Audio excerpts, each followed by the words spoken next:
Hello everyone and welcome to episode 166 of the Xbox Hall of Gamers podcast. This week I am joined by Cameron. Hello! And Shane. Hello, hello! And I'm Matt as always. How you guys been? Bit of a short week for some of us with Easter and Anzac Day. It's been a bit of a weird time in Australia and New Zealand in terms of like having time off and people not being around and all that sort of stuff. I don't know, Cameron, did you get some time off? I got some time off. So I worked over Easter for the Singaporean companies that I do, but then I asked for Anzac Day off, and then Anzac Day just rained like crazy. So I literally spent like a good 8 hours just walking or running around my dining table because I couldn't go outside. Get my steps up. So Yeah, all right, fair enough. that was my day. Oh, and I had some Anzac Day biscuits that were pretty damn good. I do like a good Anzac biscuit. Like I never see them like all year round or anything. It's just like it's always this time of year. But man, yeah, they're special. Anzac Day biscuits are special. Yeah, I'm a big. I don't know what you're talking about. They're like kind of like an oat. Lost. They're like an oat biscuit. It's quite good. Yeah. That. A little bit of honey in there. Yeah. Oh, yeah. Never mind. Okay, sounds great. Yep, I'm all for it. Yeah, I knew how to sell you immediately. Yeah, they're full of sugar. I like a KFC biscuit with some honey. Oh. No, yeah, so sorry. It's like a cookie, we should say. Not like a American biscuit. Yeah. Shane, how about you? What have you been up to? How have you been? Pretty good. It's a normal week here. We don't get holidays right now, so yeah, no, it's really wet here. I'm in Iowa, in the U.S., and everything's locked down. All the like levees and everything. It's we're bracing. I might be taking a boat to work on Monday. We'll see. Wow. All right. Yeah. We've had some pretty rough weather around here as well. Actually, we had a storm warning over the last weekend, and like my boss was like, "Oh, hey, you know, is your house still standing?" I'm like, "It was like it's not that bad. Like, calm down." But yeah. Calm down. But yeah, It's what I had out in the country. We have like one wet day, and everybody's just like, That's Australia. yeah, like the streets are flooded. It's the second, get all your 2 of each animal onto the ark. And... Exactly. I think I deal with Two-Toe Tom. It's really a mess. All right. As always, we do this show live on Twitch. Xbox Hall of Gamers is the place to find us. So come say hi, hang out in the chat, usual business. We got a couple of questions this week. The first one was from our good friend Left for Legacy, Patreon supporter, and Word Challenge Extraordinaire. It says, what gaming system had the best startup sound? Now, he posted this like right after last week's episode went out, so I had a good amount of time to there's a video on YouTube that has like 20 minutes of like every startup sound for every video game system ever made, most of which you've never fucking heard of before. And man, there are some good ones. There are some really bad ones. There are some fucking terrible ones, but there are some really, really good ones. I don't know. What are you guys' thoughts? My thought is it's the next best like dopamine hit after an achievement sound. In all honesty. Yeah, like the GameCube one is so good. Shane, that's a good. I love GameCube. GameCube's my favorite of all time. Yeah, you know, like I think from a nostalgia perspective, the PS1 is my favorite one, where it has the and then like the nice little like tinkle away at the end of it when it goes to the second logo. I've always like loved that. Yeah, that's probably my favorite. But I think it partly is because I've just associated like that's when I started gaming was with the PlayStation. So like that was the noise that's just been embedded in my head for the last 30 years. See, I've got that same like impact, I guess, from the original Game Boy. Yep. Actually, because that was the first console first one that I can't. N64 doesn't have one, right? N64 does have one, Nope. but it's not like they have sort of one, but not really. So I can't recall what the N64 one is, but like the Game Boy, like the click noise, Yeah. it's just like pure nostalgia. Yeah. And then it comes up, and then there's like the black bits and all that, and you got to take the cartridge out, and you put it, and then you put that in. You find out Pure nostalgia. your Pokemon save file's been deleted because the cartridge ran out of battery. Yeah. They don't make Don't say that. games like that anymore, do they? No, they really don't. Yeah, the GameCube one's a classic one because I used to play a lot of that. I also really like the Wii one was really good. Just that when it opened up the Wii shop and just the dun dun dun, that little tone. was always really, really good. I'm trying to think. I can't think. Like, I like the PlayStation 2 had a decent one. But it was kind of, yeah, I don't know. It was, you usually didn't see it very often because it was pretty quick. I love the 360, of course, because Oh yes, yeah, the 360 one. I love the green and the white. Yep, fantastic. I just saw it earlier, so yeah, that's great. I never really liked the PlayStation ones, like the later PlayStation ones, like 3 and 4 and 5, where it's like it's the more like orchestral, like rising and bow kind of warm up sound, which is like it's cool, but I don't think it doesn't really, I don't know, it never really appealed to me all that much. It feels like they don't put the same amount of effort and care into it these days than. Well, I think like the classic example is when they did those like that anniversary collection for PlayStation, and they brought back some of the old themes. Everyone went crazy for the PlayStation 1 theme. And now they've brought the themes themselves back, but not the actual startup sound for the PlayStation bit, which is the one bit everyone wanted. So I think, I definitely feel like we've kind of moved on beyond that. The Xbox ones have been pretty good. The original Xbox One is kind of ridiculous, because it's that whole boom, boom, boom, with the green machine and the goo and stuff. And I was like, okay, calm down. That's kind of ridiculous. But I'm not the biggest. They were so cool. They were cool. Yeah, I'm not the biggest fan of the sounds, but I think the theme of the original Xbox. Sure, like the real like so industrial and. Yeah, for sure. The old direct Xbox, yeah. But yeah, I think GameCube is probably the best one.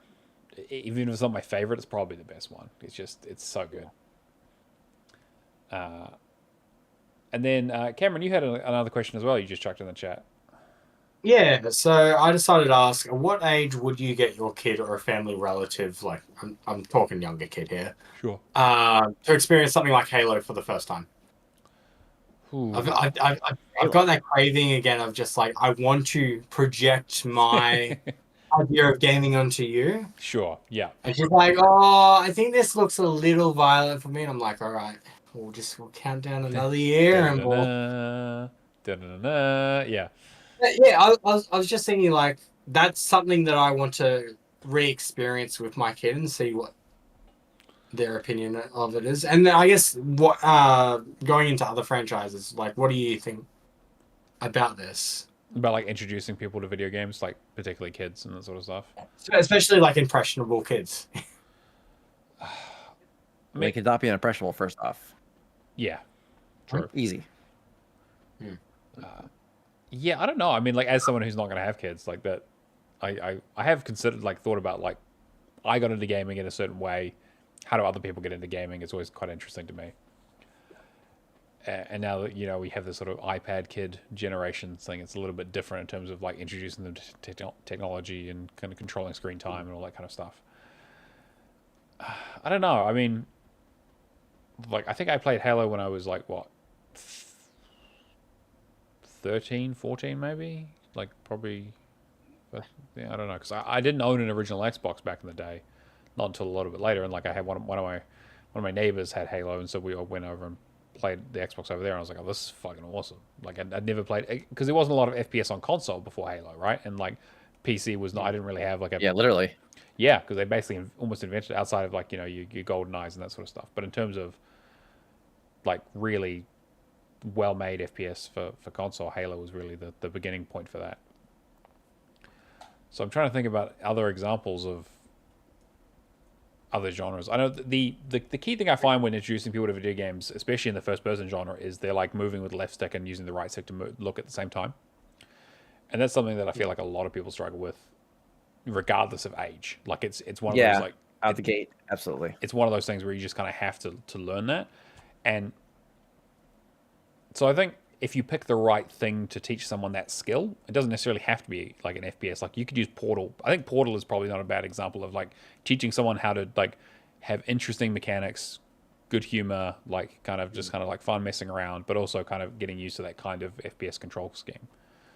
And so age-wise there is really just like a level of like being able to interpret and understand and kind of have a desire to play around with. And whereas like Halo definitely obviously has like, you get shot at, there's challenge, like there's failure states, like there's quite, it's definitely, there's more to it that you kind of have to understand. But it's probably like early teens, I would say. It's funny. I just had like three memories just pop into my head all at the same time. Mm. Just us having this conversation of like influences. Like I've now thought of like where those three direct influences are. So RTS, for example, about 3 kilometers up the road, another farmer that is really into video games that my dad is mates with. He originally showed me Age of Empires 2, Age of Mythology, and Rise of Nations back. Yeah, I would have been like 10 or so, I think. And that's where my influences for that all come from. Halo 1 would have come from Halo 1 and Star Fox. Oh, on okay. The N64. I love Nice. Star Fox. Joyce. Every chance I get it, I just like, this is the one game I will go back to for a nostalgia hit that is an achievement like adjacent or anything. And that's like one family I grew up with, a few hours away from us. But I know I look at my own kid. I'm just like, I don't want it to be like the Fortnite, like the iPad generation, right? I want it to be a case of they get to play games with stories and like it's not the live service model. Can't force it though, because then they'll do it as resentment. Yeah. I know. I mean, but that's when you just disown them, right? That's true. Yes, when you have another game. Yeah, there you go. Check them out. You just start again. Portal. I think Portal 2 is probably a good example too, because it also has that co-op element that you can kind of get them involved with and kind of play the game with them. That's why I like Halo, because it's like you can lead them through the game. You can have an easy difficulty. Sure. Like you don't have to start them off.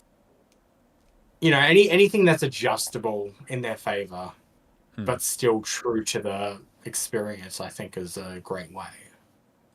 Yeah, it's been really interesting recently. Like I've been watching my wife and our friend Sherry play Split Fiction together, and that game obviously is like, it's not like crazy difficult by any means, right? But I think it has there's like a skill ceiling you kind of need to be able to hit to get through it, with like the level of like platforming and puzzle solving and that kind of stuff. Like there's obviously the game's relatively forgiving in terms of like checkpoints. There's not a huge penalty for death, but like you need to kind of there's a level of get good to it for someone who doesn't play a lot of video games, kind of jumping into something like that, which is quite interesting.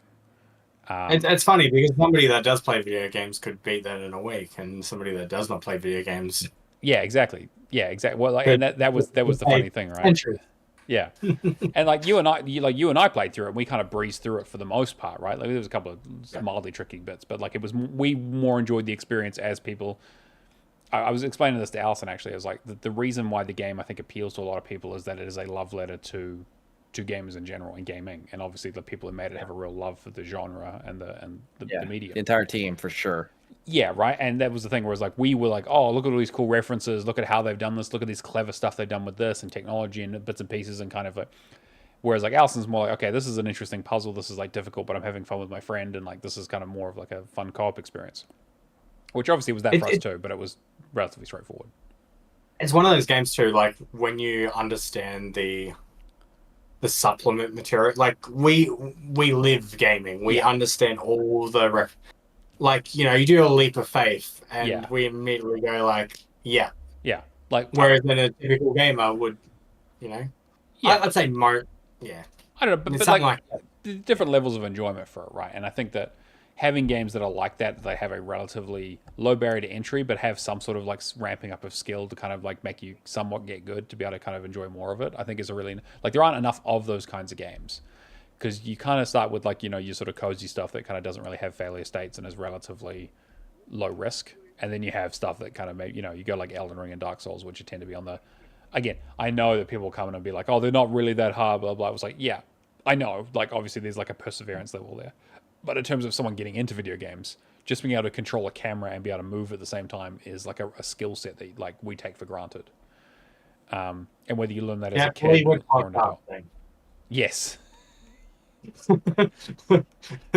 Exactly. I don't know, Shane, do you have any thoughts around like when you introduce kids to video games and that kind of stuff?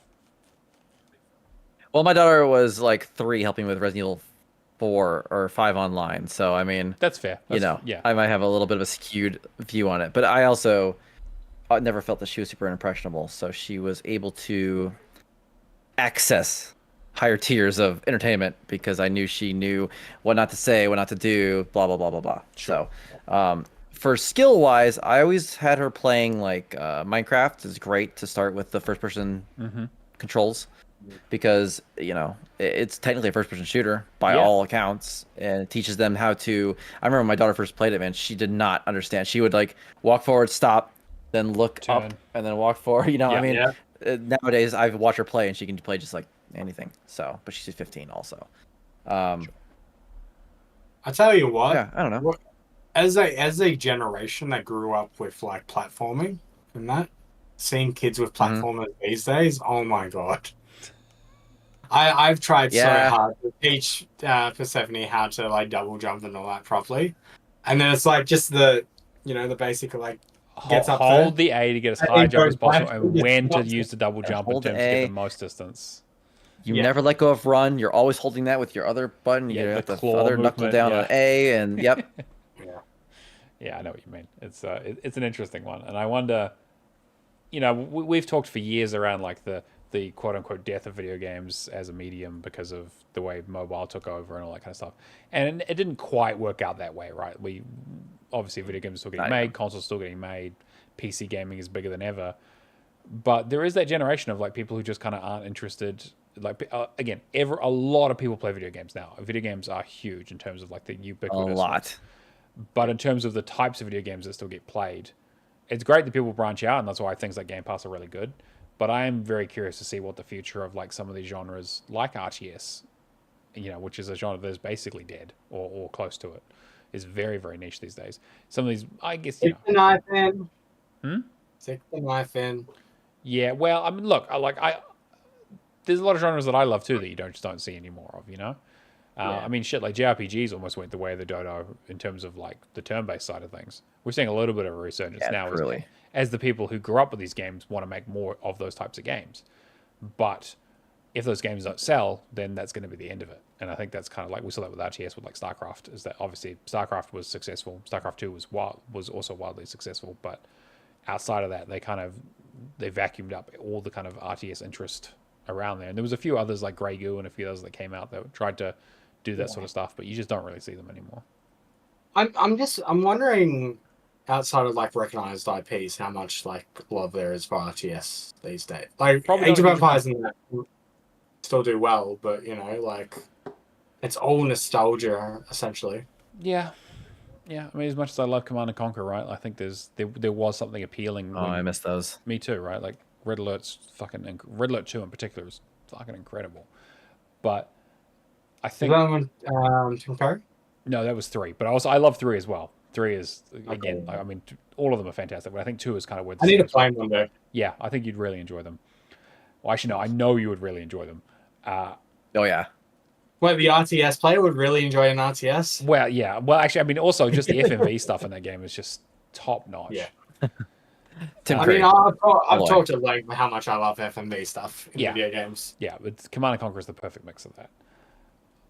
Yeah, I just feel like, with things like Fortnite and live services being so popular and kind of dominating the industry at the moment and being the things that make money, it just makes me wonder, like, do we even need to worry about people not being able to play games the way we play games because those games won't exist in 10, 20 years?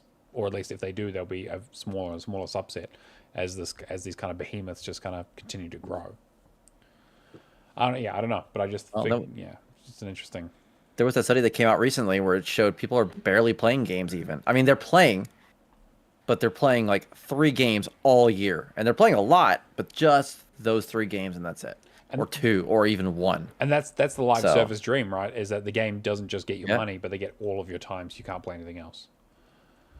You got your card, you got your EA Sports title. You might have a Fortnite or a Destiny or something like that in there, and that's pretty much it, right? Mm-hmm. But to be fair, that also hasn't changed over the years. There always, people playing 2Ks and CODs and that sort of stuff like those. There was a huge, And hell, I enjoy playing more, but those trends haven't changed at all. Yeah, exactly. And I play Call of Duty and I enjoy it. You know, like those they are quality games. Scrub. I know. I'm fucking bad at it, but I enjoy it. Casual. Filthy casual. I know. Yeah, I need to go dig out some fucking visual novel no one's heard of. I saw one on sale this week, and I was almost tempted. Oh, now I'm in. All right. Well, let's get into Before we get into the news, Yes. can we have a look at the video on screen? the video on screen. What are we looking at? Nothing. You Well, still frozen. you and me I'm the are- only one. Are we frozen again? Yeah, you and me are that's very. why, that's why I put sort of like the statuesque. brick when you were commenting on like the movement and that before. Yeah. That's why I made the joke. All right, hang on. Let me see if I can fix it. All right. Whilst you do that, I'll get started on the news. So, Yeah, go for it. surprise! The Oblivion remastered Shadow dropped into Xbox Game Pass. Mm-hmm. Yep. You What guys is this? I never see heard it of this coming? before. Is this a thing or Sorry, what was that? when was this announced? I don't remember this being a thing.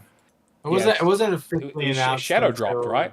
Yeah, it was. Yeah, it was- there were Oh, no yeah. rumors. There was no talk about it. No one knew it was happening. No one saw this coming. Wow. The entire internet was like, "Oh my god, a new thing that we've never heard of before at all."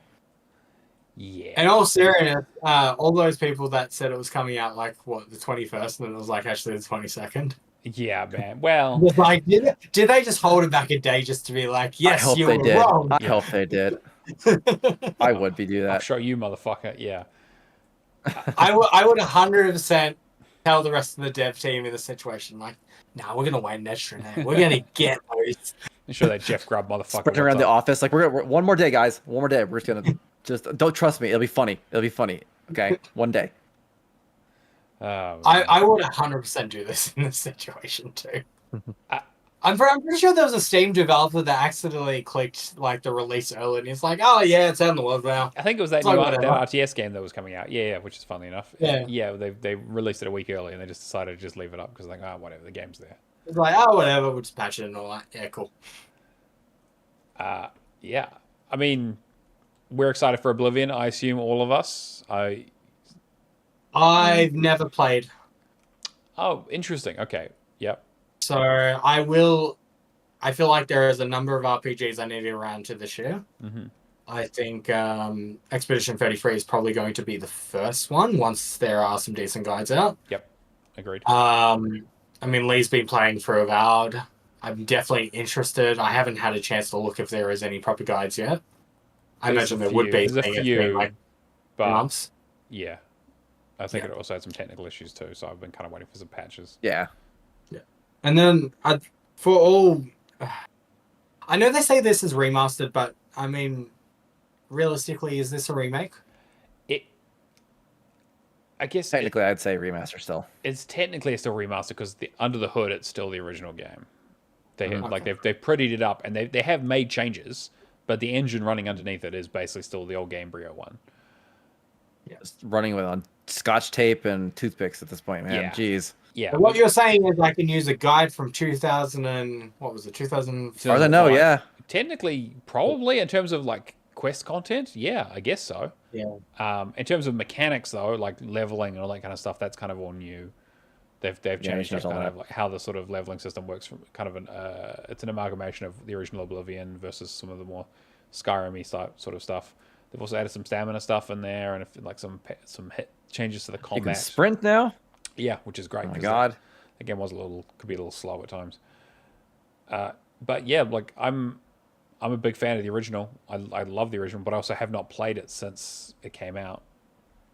So yeah, I do want to jump on this, but I would definitely want to make sure the achievements work, make sure there's some guides, if there's any changes, just kind of have an understanding of that, because that's going to be a big investment.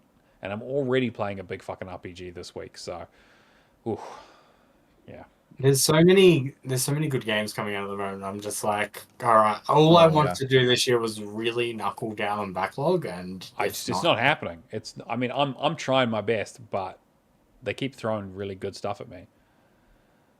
You know what? They keep on throwing RPG. Like, I'm not an RPG person in any stretch of the imagination, but like, they're getting me interested in them, and that's the. I mean, it's for me, it's an achievement hunter's worst nightmare, right? Oh, It's the 100%. ones that have the missables, that you can so easily muck up a playthrough and like lose 30, 40 hours in. So, Woof. yeah, I'll have to see. The Skyrim and Oblivion and the Elder Scrolls games tend to be a little bit more open-ended, right? Because it's like kind of like create your own fun in the same way that Fallout and all that sort of stuff is. They're very sort of similar idea. So it's probably less of an issue there, outside of the odd thing of like make a choice here and there and make sure you don't fuck yourself out or something. But something like a metaphor from last year is really easy to screw yourself out of achievements if you're not super careful. Yeah. But We should go through what this features. So using the power of Unreal Engine 5, you expect 4K 60 FPS, all new textures, handcrafted environments, character models, new lighting effects, and more remaster. Also includes the 2 expansions, Shivering Isles and the Knights of the Nine, as well as the following DLC, Fire Stronghold expansion, Spell Tome Treasures, Vile Lair, Maroon's Razor, the Thieves' Den, Wizard's Tower, Array, and the Horseback Armor. I thought it didn't include the Horseback Armor. it does, but there's now another one. So it includes. Oh, so there's another one so they can meme on the. Okay. Yeah, so the original one that was the original meme is included in this, but they've now got there's an extra like deluxe edition with some actual new content, like new quests and other bits and pieces they made specifically for this edition. Okay, so it isn't just the horse armor this time. Not just the horse armor. There's a few other bits and pieces, but yeah, bits and But they bobs. want to put the horse armor right front and center. Oh, 100%. Yeah, 100%. Oh god, what a ridiculous thing that was. See, meanwhile, I'm pretty lukewarm on the Elder Scrolls, man. Not my thing. Really? I've done both Oblivion and Skyrim, and just like, I'm glad I'm done with these. I really enjoyed Skyrim when it first came out, but I have the like special edition, the re-release they did, the re-release they did, and I have it sitting there, and I'm always like, I see it on my list, I'm like, I could start that. I enjoyed Skyrim, but I was like, did I enjoy Skyrim that much though? Or like, I don't like. We'll get into what we've been playing in a little bit, but there's something in there I kind of want to talk about in terms of like going back to old games and kind of like. Yeah, I did that today too. Like thinking about like where our minds were at that time and what we had to compare with, and if we were kind of fair to those games or not. The mentality of that then is like, why would you bother going back when you can have something shiny and new? It's true, which is why that's why I struggle so much going back to my 360. Is that I have a bunch of games on there that I need to go back and finish, but I'm like, but I also have newer, more interesting, better made games that I could play and spend my time on. And so like my backlog is getting like, I am shrinking my backlog, but from the wrong end of it, basically. Like the older stuff is just kind of getting older, whereas like I have some. I'm doing stuff that's slightly newer, that's like within the last sort of 5 years or so, as opposed to the last like 10 to 15. But I am excited to give this a go for sure. I have fond memories of Oblivion. It was the kind of game like I played a lot of Morrowind when I was younger, so I kind of had a real love for that. And so Oblivion was kind of just more of that kind of. And again, I know there's a big argument of like, they casualized it as they kind of went along, which is true. But as a kid, like I didn't really care. Like I think Oblivion was kind of a really good entry point, and as a launch title for the 360 was an absolute banger of a game. Yeah, I remember the hype around it and the technical marvel it practically was when it came out. Yeah. I also remember the frame rate being some of the worst I've ever seen in a video game ever. And the hitching. Nobody cared. Yeah, we had horse armor. Exactly. It's made so much money. But I literally remember playing through it once. The other day. Sorry, what? Huh? I was going to say, I can't remember what I was listening to the other day, but somebody said that they stayed up all night to download the horse armor on dial-up. Oh my god. Because of it. And just like, oh man, that really shows the age of it. It really does. Yeah, before fiber, which is crazy to think about. Jeez. It's wild to think that technically this is the game that kind of started microtransactions. This is the first one where they're like, hey, we got this little extra horse armor you could buy. Definitely and that was like the popularized big it. deal. Everyone hated it. They were so angry about it. And people and thought it would never take off, and they were like, so why would anyone pay this? And it's like, well, surprise, motherfucker. Yeah. Well, boy, we got some news for you from 2025. Yeah. All right. There's another news story I found here about Ace Attorney, which again, the minute I saw Ace Attorney, I made sure to add this because I love the series. But the Ace Attorney developer basically says that they may never become a series because the first game was a quote-unquote failure. This is basically in response to a lot of chat around like how new IPs are really kind of struggling to get off the ground today, but also the fact that like it's always been that way in a big way. But it really has been. He got very lucky in terms of like basically saying that creating new IP is like tougher than ever now though, because like the buy-in is so much more. There's so much more competition. But even things like Pokemon and Monster Hunter, like, you know, they didn't become hits overnight. They grew into multiple entries, and so you don't see new stuff just selling like crazy anymore because everyone just wants the safe bet. Everyone wants the new Monster Hunter. Everyone wants the new Pokemon. I mean, each generation in IP like is building on the success of the previous one. Like the first thing that come to mind is Assassin's Creed. Yes, I mean, Like yeah, Assassin's Creed 2 was a great game, but they wouldn't have been able to put something like that out without Assassin's Creed 1 first. exactly. To set the playing field. I mean, Assassin's mean, Creed had a huge amount of hype, but yes, I know what you mean. I was going to say even just games like oh man, I am blanking on the name right now. The rollerblading one with the guns. Oh, Rollerdrome. yeah, Rollerdrome. Rollerdrome? Yeah, stuff like that where like Private Division gets shut down, like with successful IPs, even though Take-Two just says like, no, we just want to make big budget, like winning games.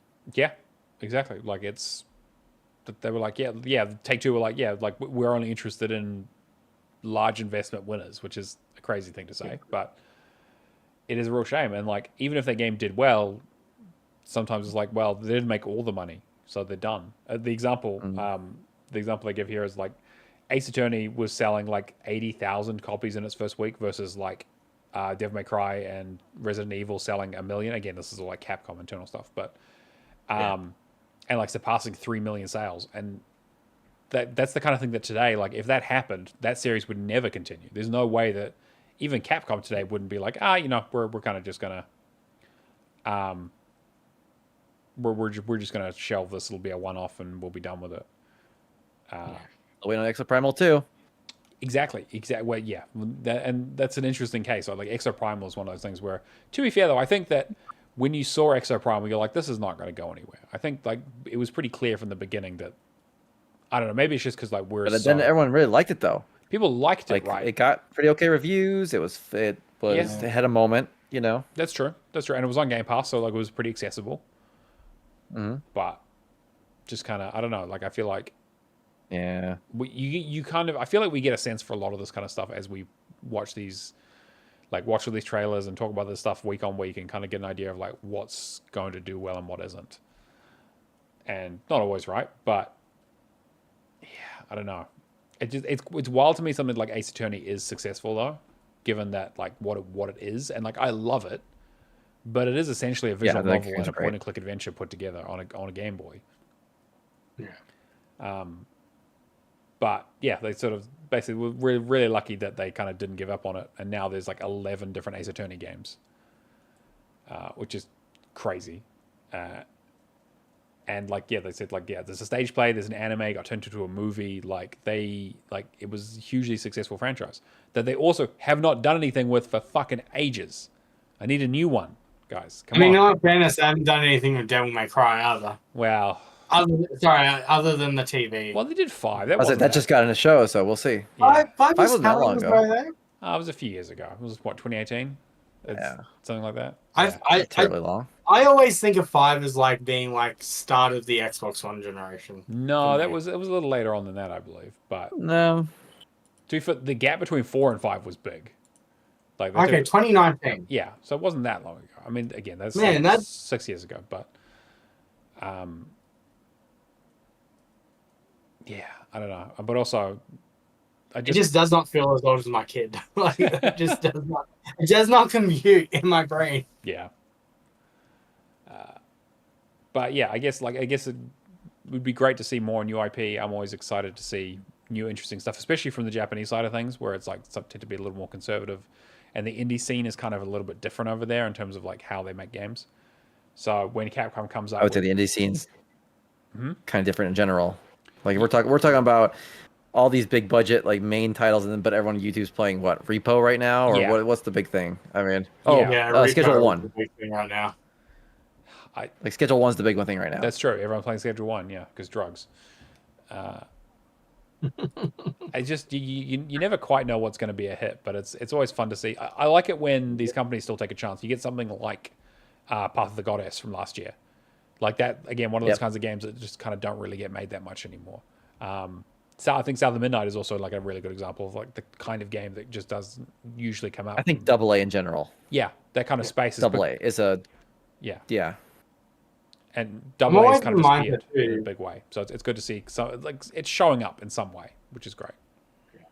I'm always in the mindset too that like they should just make these games and then like I've talked to Thomas Seller for Falconeer, and it's like he specifically set it out so like his next 3 games from the Falconeer were all going to use the same assets. Yeah.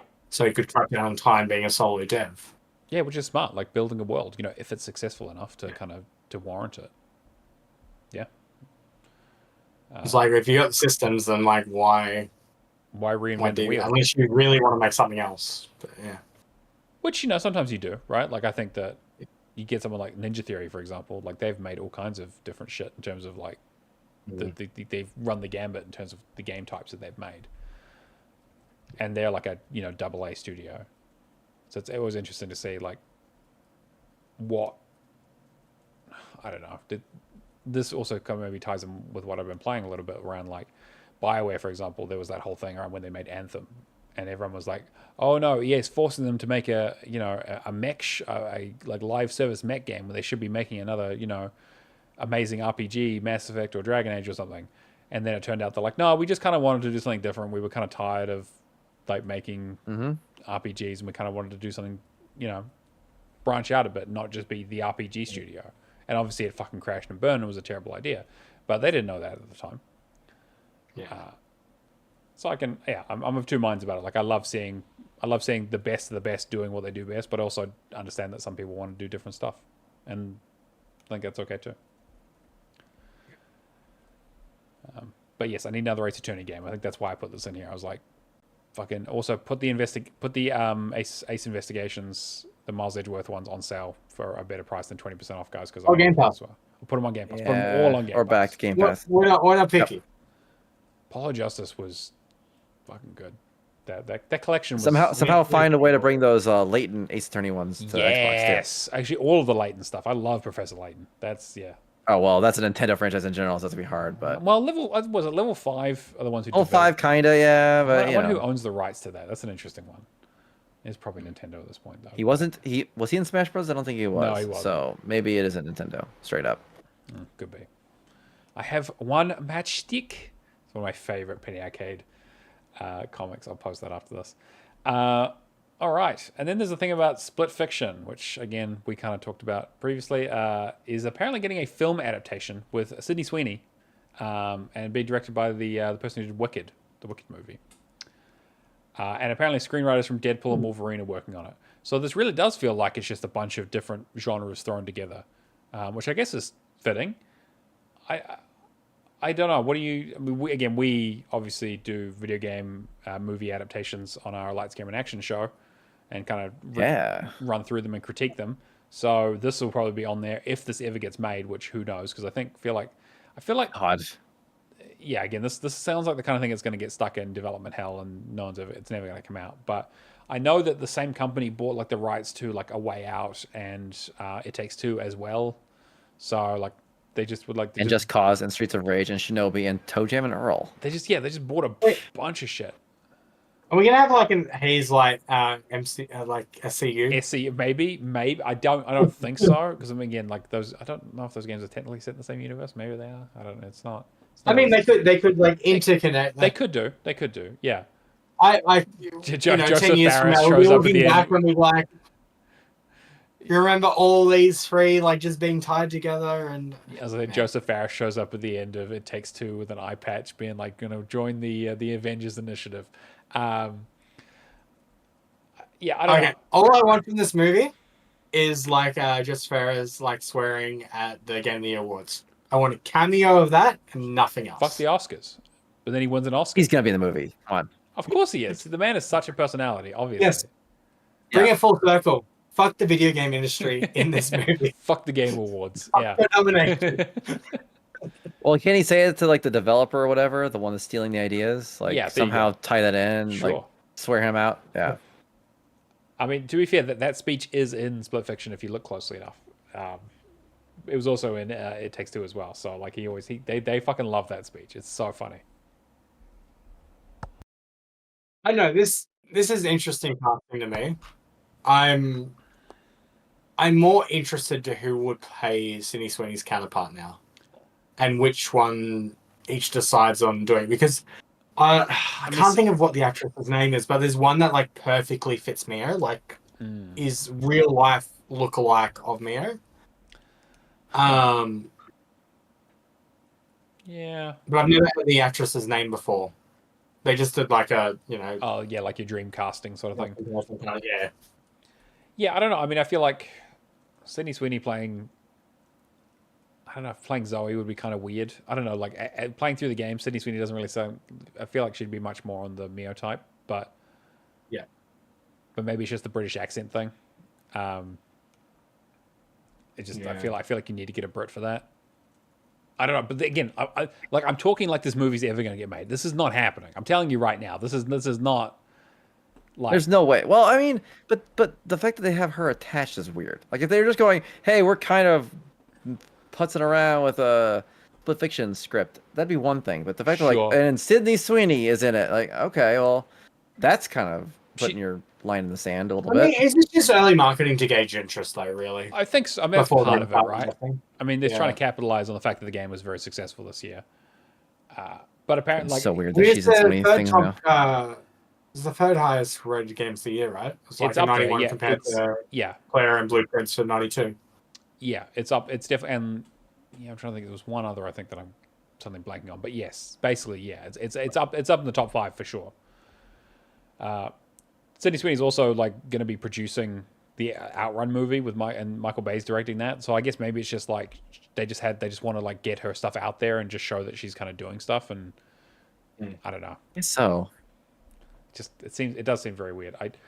I was saying before, like on the pre-show, that like it's interesting that they pick this as like I don't understand how you make a movie out of this in a big way, because in my opinion the story is like the weakest part. Like the plot is like paper thin in terms of like the driving force. It really kind of felt like the game was very much just like the plot was just an excuse to get you to see the next cool thing, which I think is totally fine. Like I don't think there's anything wrong with that. Like that's the type of game that Hazelight make. They're always like, here's a new interesting thing, here's a new mechanic, here's a new twist on this, here's a fun reference, here's a couple of jokes, here's some Easter eggs. But like the plot itself was like, we're trapped in a machine. The villain is like mustache twirlingly evil, like capitalist. It's a big allegory for AI. Like it was really like yeah. And also like I think that like the Zoe Mio kind of dynamic was kind of like not great. I don't feel like, again, I don't want to get into it because obviously there's like spoilers and stuff because there is a story, but it's yeah. And like you can make a movie that is just like cool visuals, move on to the next thing, cool visuals. But if you're not playing that as a game, I feel like it's going to fall really, really flat.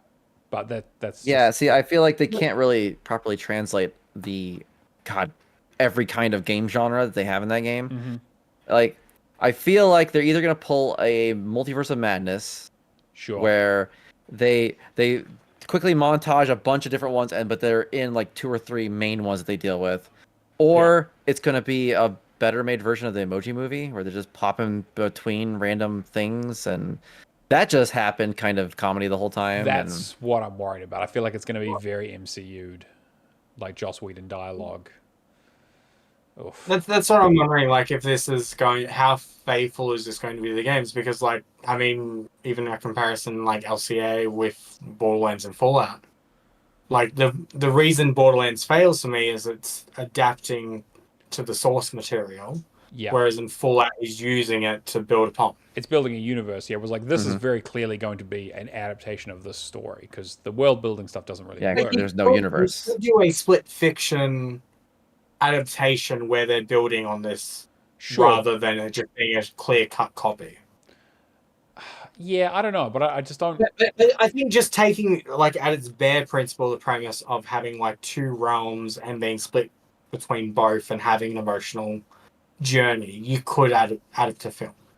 I mean, yeah, there's definitely like Well, you could do anything. I mean, the bone. I think Yeah, the bones are potentially there, but I feel like the impact is going to be like very, I don't know, like weak. I don't feel like it'll be, and like again, it doesn't have to be Shakespeare, right? But I just, yeah, and then there's also the other thing of too, like they could flip this whole thing on its head, and obviously the game is about being entrapped in the machine, or like you could build on the outside characters of these two and all yeah, that. definitely. I feel like they'll The definitely most flesh out some of interesting this stuff. parts in this game, really, in terms of the story, are the stuff that affects them on the outside that only gets pigeoned into like the third act to kind of A little bit, but even this should have been then, a show. to speak to their motivations though. That's what I'm saying. Like in a film, you can talk about that for the entire length. sure, you can stretch it out because you don't have to be playing something the whole time. But I think Shane, to your point, Shane, I think that's kind of where I would see it as well. Like this is the kind of thing that would make more sense to have as a TV show, as even if it's a like short like 8 episode series. It's the kind of thing. I don't know. I don't know. I just kind of thing. yeah. It would be because I always in my mind I'm like, well, there's 8 chapters in the game. You have the intro and outro, and then you have like the jumping between the stories that they've written. You could do a lot more stories. You could do less stories, but it just I don't know. I just don't. I don't see the hook. It's hard to talk about these because it's the SEA trailer. Yeah, it's the same with like Borderlands. I saw that trailer, I'm like, oh. Or this company also produced the Sonic movies. Those are very okay movies. I love they're the Sonic movies. okay to fun. I enjoy them. Yeah. Yeah. So I mean, and to be fair, the Sonic movies are like not faithful to the games at all because the games are all over the place and don't really have a story. But they also Sonic has the added benefit of an established universe and established characters that they can kind of lean on, right? Whereas like this was a one-off. Well, and so the other thing, I was gonna say the other thing too of this, like, are we the target demographic for this if it does get made in the movie? Like, this might be just another kids movie, kind of. I don't know. You know what I'm saying though. Like, sure, it could go either way, really. Yeah. It's very much a case of like we need more information before we can. Yeah, I just feel like way more information. The tone of like this and like It Takes Two and A Way Out are not video gamey enough to be something like a Sonic or a Mario or a Minecraft, right? Where it's like has wide mass appeal, especially in the kids market. There's a lot of merch for all of those series. Whereas like these kinds of movies are about the gameplay, the camaraderie, the co-op experience, and like yeah. I was gonna say, but what's it won't do well. Whether it's good or not, it's not gonna do well. Ain't no way. What's not to, for example, take this story, make it into like a kids movie, and then aim it as like the Zoe and Mio kids action figures and all that, and make it like a positive story for young girls. I just don't think Joseph Fares would be happy with that, right? I feel like that's the kind of thing where he would be like, no, that's... I mean, he's got 2 young daughters, though. Like, that's why I'm more on that side. Sure, and like he named the characters after them, right? But yeah, I still feel like the game itself is a relatively adult game. Like, obviously it has jokes and stuff in it, and it's relatively, like, light. But it touches on some things that are, like, definitely not kid material. And I just don't feel like there's an appeal there for kids. Because also, most kids haven't played this game. Like, most of the people who are playing this game are not children. Most kids have I'd not say played this game. It Takes Two is probably the closest Yeah, to a family most game. kids. Yeah, true. Yeah, I don't know. I just don't see it. I don't see the vision, and I'd be very curious to see more about it. And the vision is to sell more copies of the game. It is to get 6-year-olds batting the controller out of their father's hands. That's true. So they can play Split Fiction with Matt. That's true. That is true. Yeah. We made some progress. I'm curious. I'll wait and see what this ends up being, but yeah. All right. And then Devolver Digital, one of our favorite indie publishers, have released some numbers around like what are their most successful games are in terms of like their publishing deals. I'll just go through the list quickly and we can kind of talk about it. But at number 10, we have Gorn. 9, we have Reigns, Talos Principle, Hotline Miami, Shadow Warrior, into the Gundam series, Serious Sam, Stronghold, Astroneer, and Cult of the Lamb. And they also list on here like how many titles have been released in that series, how many are in the pipeline, do they have DLC, what kind of revenue have they made, and whether they own it or whether it's like third party or first party ownership of the IP. I mean, Call of the Lamb was going to be such a... Like, I don't know if it's just the fact that I'm closest to Melbourne, and Sure. the amount of stuff that Massive Monster has done with the city of Melbourne is just crazy in terms of, like, just as a video game studio. I mean, there's this, like, Shadow Warrior, I kind of would expect to be, like, a little bit higher. Really? I wasn't expecting it to be that high. I'm shocked it's there at all. Yeah. I mean, I guess they also, like I said, they have titles released in there, and Cult of the Lamb has one title, and it's the number one, and it's made like $90 million. You look at every time Devolver does like a Steam sale or something, it's the front and center IP. Like it sells like hotcakes. Yeah, their social media presence is crazy. Like it's true. And I'm saying Cult of the Lamb social media presence is for crazy. sure. Like they understand. Yeah, they got onto a good thing and decided to really run with it, which makes perfect sense. I mean, they've been releasing tile updates and that for Cult of the Lamb for... When did the game release? Like 22, 23? 22, I think. It's been a couple of years. It's been a few years. I still haven't played it. I still never got around to playing it. It's a great game. I need to go back to it and finish it off. It's one of those games that I wasn't expecting to get updates past this, but just... Yeah, August 22. It did get... Who knew? People love satanic lambs. And they didn't do any paid DLC for it, did they? It was basically just kind of just... Not everything's been free. Yeah, that's interesting. It says paid DLC released. Well, they did do like... on their chart. Yeah, nothing for achievements at least, but they did do some like extra stuff you could buy. I think it's more like microtransactions, like skins and stuff like that. Other bits and pieces, yeah.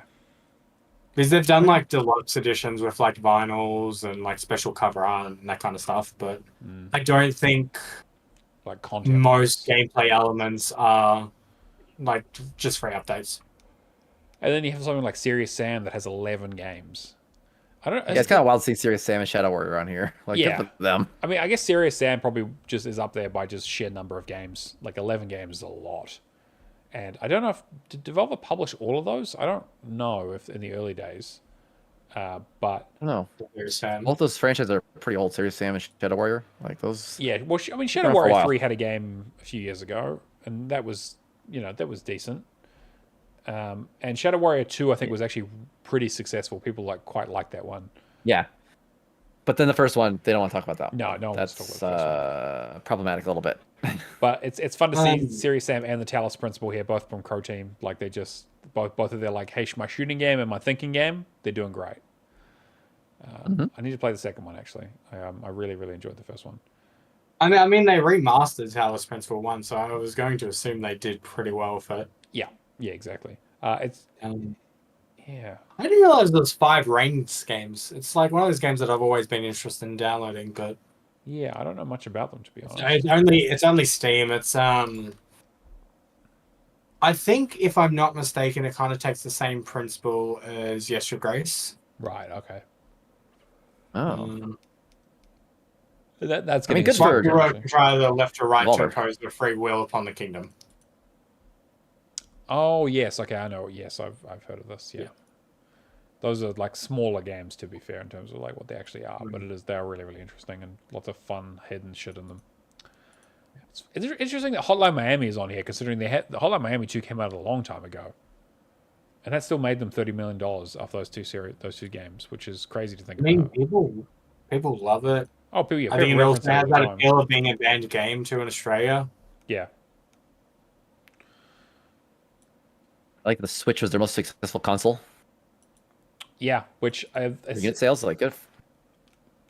Yeah, I guess so. I mean, people like indies do well on handheld consoles. It seems to be like I think the Steam Deck would also be good for that. Monster Train 2. Ooh. And they Yeah, I said, was just looking. So, what is it? Baby Steps, End of the Gungeon 2, Skate Story, Tenjutsu, Force Strike, Monster Train 2, and Starseeker Astronomer Expeditions. I'll be honest, Skate Story was the only one that looked interesting to me, but I don't think that's announced for Xbox, right? It was on no, I the think PlayStation. it's PlayStation at this point, yeah. Yeah. But they have kind of talked about how they sort of what they're changing going forward. This came out of sort of some of their like financial work that they're doing. They're going to do more paid DLC, especially with stuff they're doing with Cult of Lamb and Astroneer.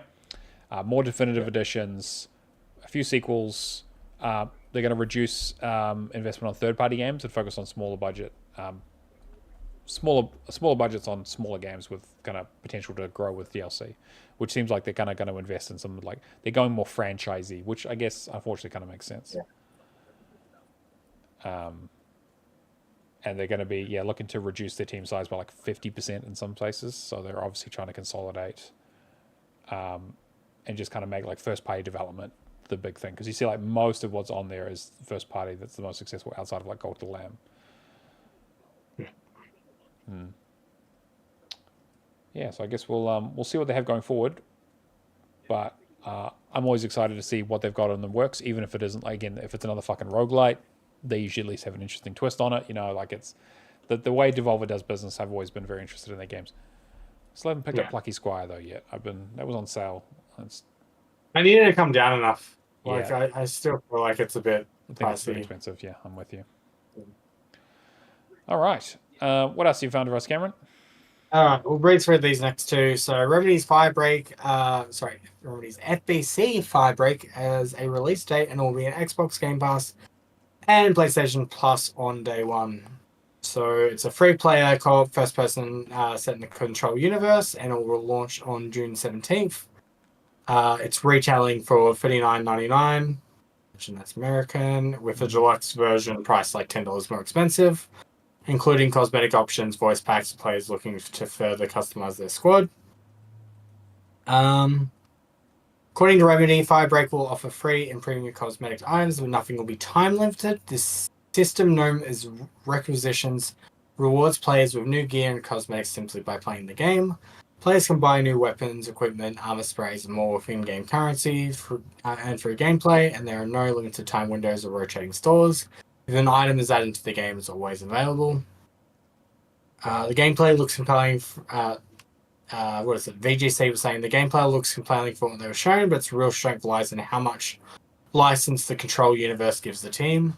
Realistically, due to the nature of the Oldest House and the Control lore, there's no limit on how creative the team can get with map design, enemy design, and more. If there's one thing that's certain, it'll be that there are a few studios with more creativity flowing more through them than Remedy. Yeah, I'm keen. I'm probably going to check this out day one, depending on the achievements. Yeah, I think I'm actually away on the 17th or close to it, so I don't know if I'll be able to. But I am definitely keen to hear more about it. I definitely want to hear some more chatter. It sounds like they're doing all the right things, and I think they're completely right around how the Control universe kind of allows them to have carte blanche of doing weird shit. I'm really hoping they kind of have some good story stuff within the game. I know obviously it's like a multiplayer focused squad thing, but But are we going to get like war drops in the background? Exactly, that kind of stuff? exactly. Like that's always the thing that I really, really enjoy about like Alan Wake and that whole sort of universe. Yeah, and this is exactly what I expect from Remedy. They always seem to be doing good work over there. So the fact that this isn't X-Defiant makes sense. Yeah. I guess we'll see how long it sticks around for. That on the other hand, I don't have high hopes for. Yeah, I don't know if there's. If you want to get the achievements in this, I would get on that quick. Yeah, exactly. Going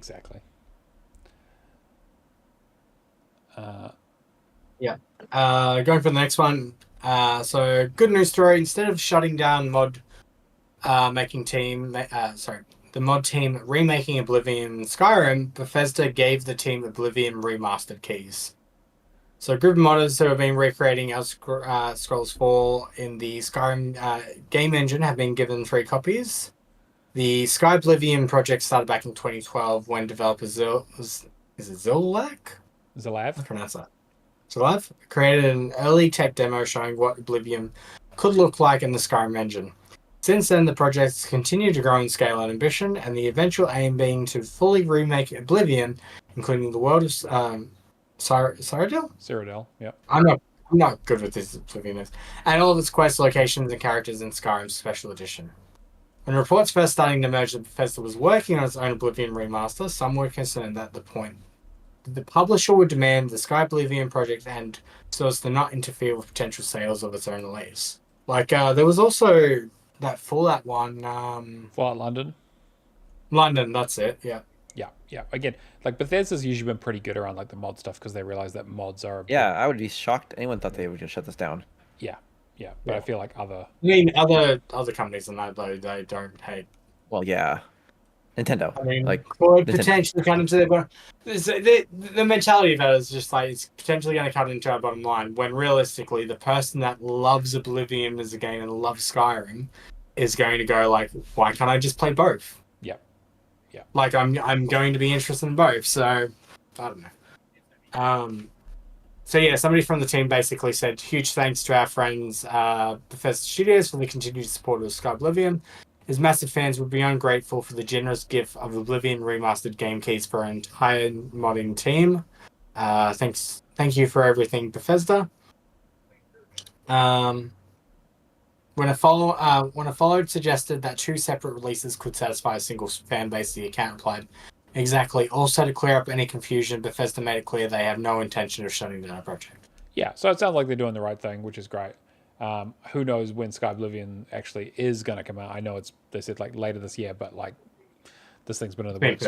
Yeah, it's a mod, small team. Like I get it. Like who knows when it'll come out? So I guess we'll a little bit later. You know what? Is this good guy news story?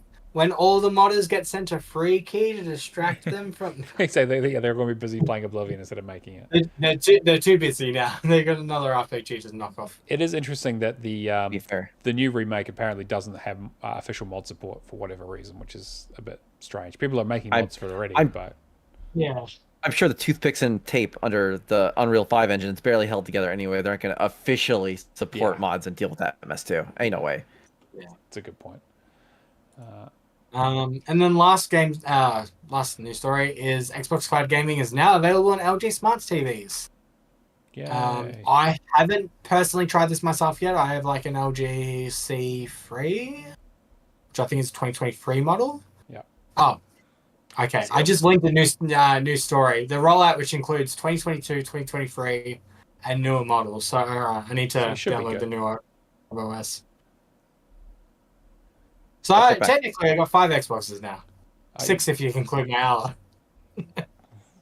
Yeah, I guess so. And now with the news that apparently cloud streaming is available for games you own for some of that stuff, and they're kind of rolling that out. It's a good time to have an LG or a Samsung TV, I guess, if you don't want to have your console, or you don't have, or someone's stolen your console, or your console it burst into flames because you hooked it up to an HDMI switch.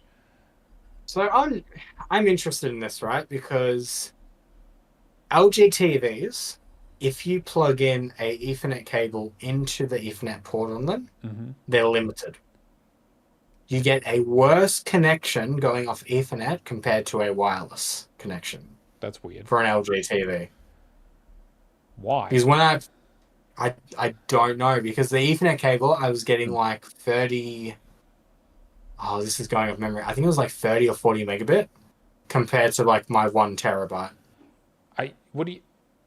Are you using a Cat 6 cable? Like, Yeah, right.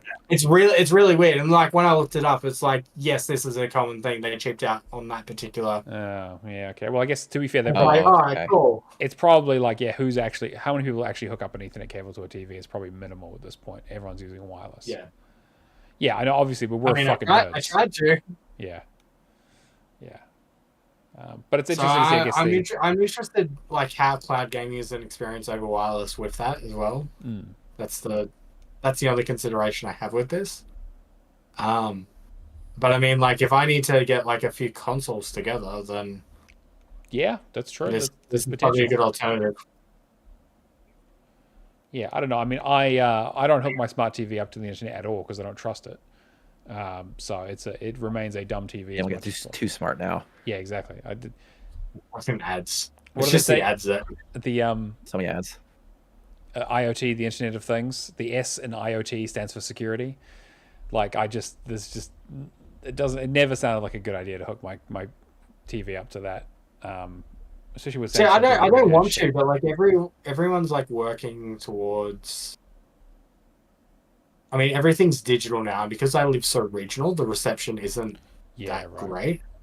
But because like Channel 10 and all that have apps now, we watch most of our TV just streaming through apps. Oh, that makes sense. I don't really watch TV anymore, but it's a good point actually. It's like we have like on demand over here for like all of our channels as well, so it does make a lot of sense. Like I still like watching TV, but I do so more so on my own. Like I pick the time I want to watch this particular show rather than yeah, which makes sense. I don't. Is there anything else on that? No, it's pretty quiet at the moment. That was it. Oblivion kind of sucked up all the air in terms of news at the moment. And I guess we'll maybe see if there's anything next week. Is there any? I'm just trying to think of the TVs. I think they're just expanding out the range over time, right? Yeah, it'll be everything going forward, basically, I think. In theory, well, this obviously includes the like of the Xbox wireless controller. So Xbox Game Pass Ultimate, as well as the Bluetooth-enabled wireless controller, obviously includes that. It also does include PS5's DualSense. Yeah. In theory, then PS5 owners with compatible LG TV will be able to play Xbox exclusives or timed exclusives on Game Pass Ultimate without having to buy a second console. Yeah, which makes sense. Everything's an Xbox. Yep. All right. What do they claim? Yeah, they keep telling us. One of these days it'll be true. Look. My water bottle is an Xbox. Oh, it's such a shell. Such a fucking shell.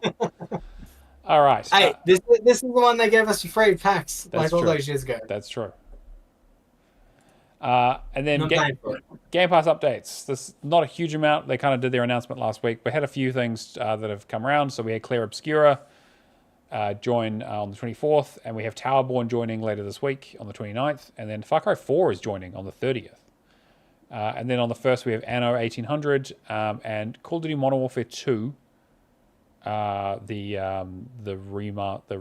reboot on the May 1st. And then May 6th, we're getting Dredge, finally. It feels like a game that should have been on Game Pass for a long time. Yeah. Dredge is such a good game. Yeah, I like Dredge. And then the stuff leaving, you'll only have a few days to do these, but Have a Nice Death, Kona 2, Sniper Elite 5, The Last Case of Benedict Fox, Thirsty Suitors, and The Rewinder. Some pretty good stuff in there. Get The Rewinder done if you can only pick one of them. It's a nice short one. You can use a guide for it. The rest of them maybe a little bit longer. Yeah.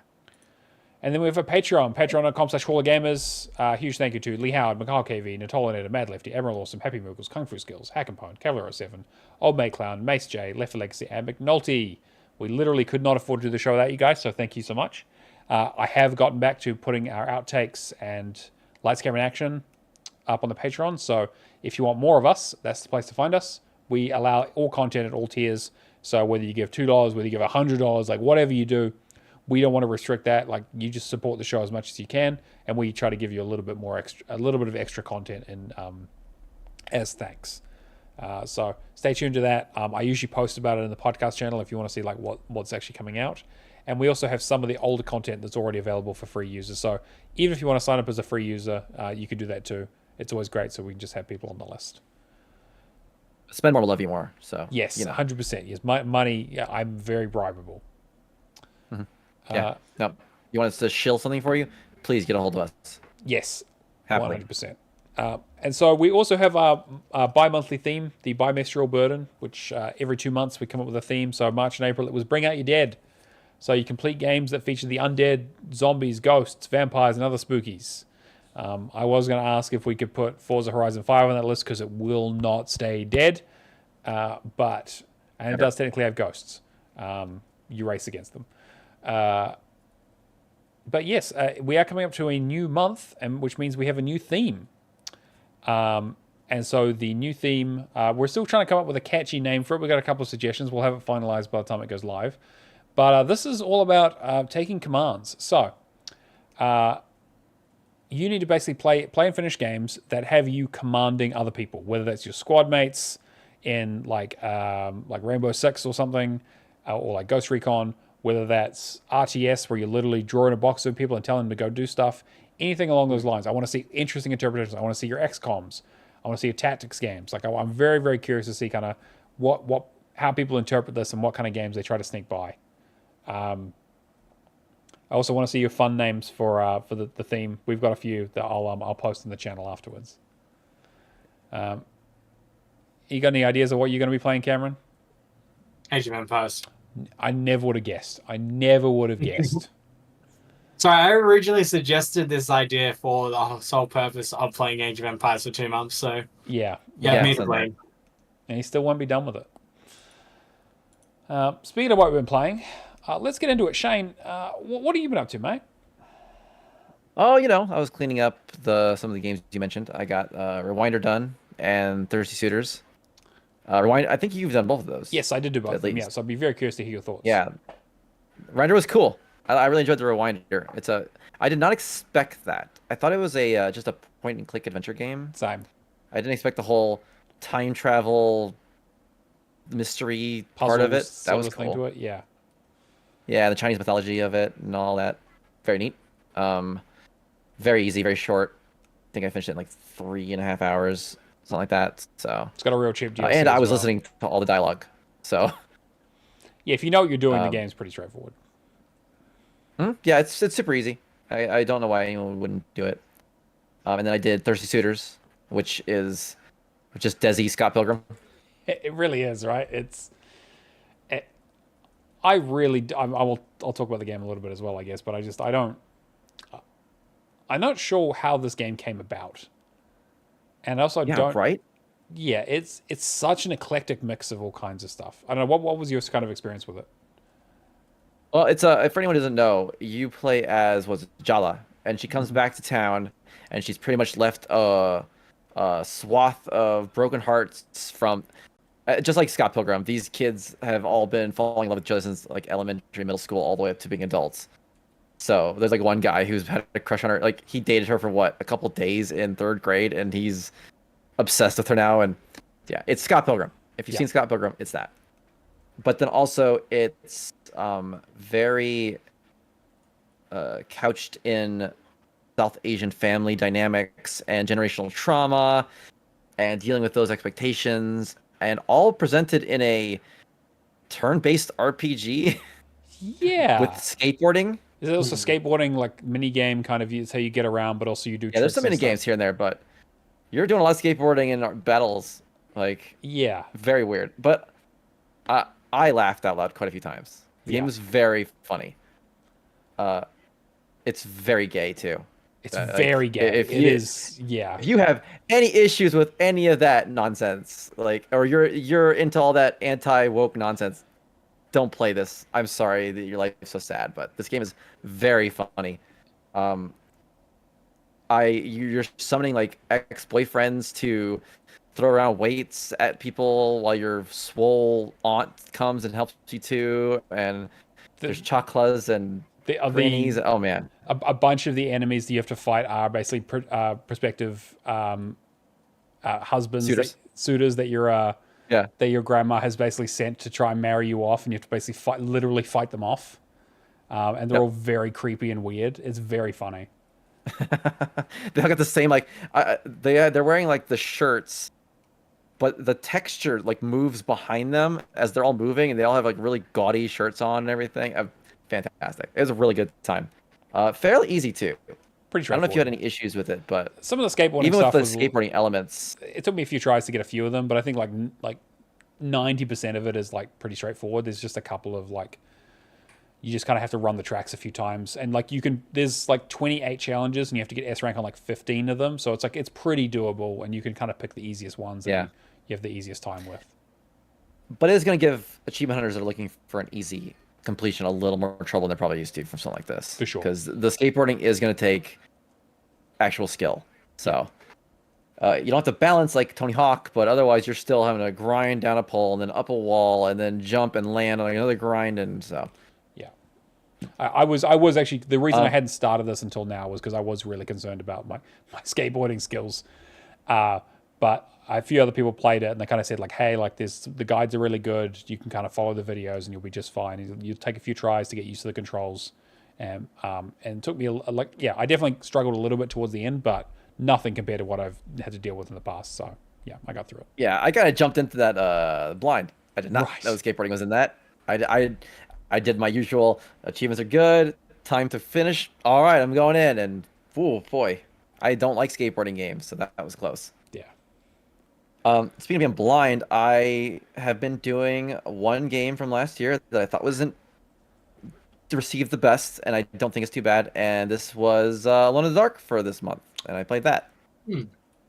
Which you also played, I believe. Yes, yeah, I played it a little while ago when it was on sale, and it was one of those ones that I kind of missed last year that I wanted to, like, I knew it wasn't going to be on my Game of the Year list, but I wanted to give it a fair shake because it got, like, people seemed to like elements of it, and I thought there was something there that seemed, like, really interesting, even if it wasn't, like, quite refined well enough. Yeah, what did you think? It's a really good puzzle game. I really don't know much about the series. I've never played... I played the, 2008 Alone in the Dark? Mm-hmm. Which was just kind of a very middling survival horror third-person game. Yeah, so big fucking yikes, that one. Not sure that counts. I remember renting that and struggling so hard with the mechanics. Like it's that was not good. That was like the definition of held together with duct tape. Yeah, like that game ended on a cliffhanger because they were so sure they were getting a sequel. Oh, sweet baby child. No. I think in terms of like this, like genre or the series itself, I don't think this is like super related. It's basically the game in name only, I believe, for the most part. Yeah, I think like the main so you play as two people that go to a mansion outside of New Orleans in Louisiana to check in on one of the characters' uncles that sent a worrisome letter out. And it's in the what is this, like 1915, 1916? It's their cars and electricity, but it's still kind of oldish. So it's very noir in terms of like its themes and yeah. I mean, one of the characters cool plays literally a detective, like the classic private investigator. Yeah, and that detective is played by David Harbour, which is cool. Yeah, and then the other character, the niece of the uncle, is what's her name? Shoot, I just blanked on it. She is in. I can't remember what she was in. Free Guy. She's in. Yeah, I know. I blanked on it. God dang it! I was saying her name the entire time. But yeah, you play as them. You have to pick one to start. You play as them through the whole game, and you're just doing puzzles. It's actually not bad. Like, it really isn't. It's pretty enough. I've got to say, it chugged pretty hard on quality mode. And then performance mode, so you're playing like a PS3 game. Yeah. So I put it on performance. Not great. Because I was like, whatever. The frames are more important. But I had to put up performance because it kept crashing on me, and I'm playing on a Series S, so that's not good. Even worse, there are cutscenes related to achievements where you have to like push a button, and they kept crashing on me, and it was starting to take me off quite a bit. So, not great, but I still think I would suggest this overall. Yeah, it's a very interesting puzzles game. It's really interesting from a, like, if you look at it, if you pull it back from like the original series, it is very Resident Evil 1 in terms of what kind of game it is, where it's like you pick between two protagonists, they have slightly different views and different stories, and things mostly progress the same way, but in kind of different like slants. And you're going around a big mansion, finding weird shit, solving puzzles, and talking to weird characters, and kind of like it's like I really, really liked it. I think my only real issue with it was the combat. Like I think the combat is just bad. It can be pretty bad. I didn't have too much issue with it because I had a friend that also had played it, and they also said, "Hey, combat's bad," and I went in expecting a lot worse than it was. It's not good. It's not good, but it's serviceable enough. What did you think of like the story and the kind of overall narrative? I found that really interesting. I've been doing this a lot lately. I'm trying not to blitz through games if I can help it. Like, even though I'm still coming way under TA's times, but I listened to all the dialogue. I played everything, all the cutscenes play out, and I thought it was interesting. I'm not sure which ending I like most. I probably just the one where they all escape. Yeah, like the good ending. That works for me. Yeah, pretty much. Not so much about her getting into a cult or anything like that, or David Harbour screaming at me about being a young. Oh my god, yeah. I was looking for this chick's name. Yeah, But yeah, it's definitely nowhere near as. I didn't hear a whole lot about it. This is one of the first ones where I don't think anyone even played this game. No, it didn't sell, right? The studio got shut down. It was kind of, I know they hyped it up a fair amount when they first announced it, but it just did not go anywhere. People were just not interested, unfortunately. And like, again, Yeah. I didn't pick it up till it was on sale because I was like, I was interested, but not that interested. Mm-hmm.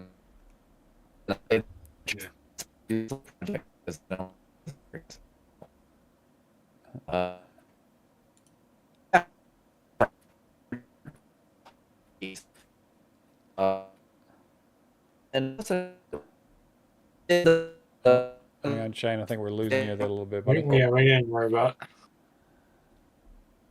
What did you do, Shane? What did you pull? We pulled the Ethernet cable out of his LG TV. He's trying to lag switch the podcast. Oh, man. Hopefully he comes back to us. I was going to say, is it probably disconnect from the call and re-invite him quickly? Or? Yeah, we might need to, actually. I might just have to... we should do an LCA for Alone in the Dark. Oh, the movies? Yeah.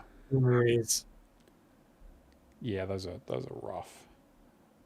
We need to get a spinning wheel out again for our LCA stuff.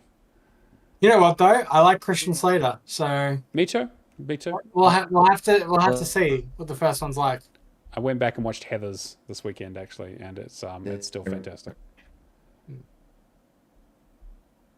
All right, Shane. Can you just drop out and maybe come back? See if that fixes it. Yeah. All right.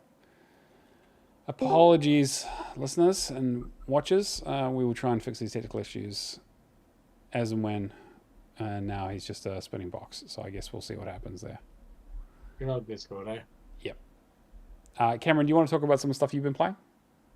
Yeah, so a lot of my stuff is, I guess, just updates on previous stuff. So Forza Horizon 5, we had the New Realms update, and breezed through that in like, I think, what, an hour or two? It took me like 2.5 hours, I think. It was pretty straightforward. I think legit, I did all the miscellaneous achievements that I could.